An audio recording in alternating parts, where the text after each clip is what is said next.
Hey friends, Donovan here. I want to talk about something that just irks me. It's something I'm passionate about, and on that, it pisses me off, if I'm being frank here. I see so often where, this landlording game here is treated as a zero-sum game, that people think in order for them to win, the other side has to lose.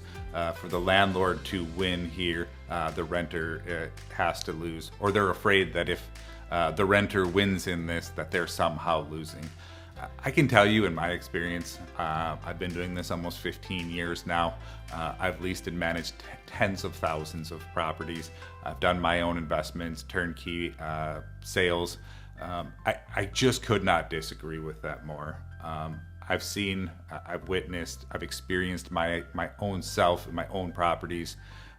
When you flip that around and you create a situation where everybody wins together, your investment wins, it's more profitable, you have better renters, they take better care of the property, they pay their rent better, they stay longer.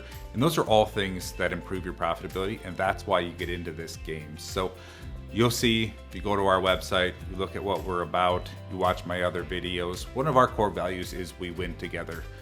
And that's more to me, has a deeper meaning to me than just a core value we put on the wall. It affects your investment, your profitability. If you'd like to learn more about how we help everyone win together, give us a call, reach out to us. Love to talk to you. Thanks again. Rent easy.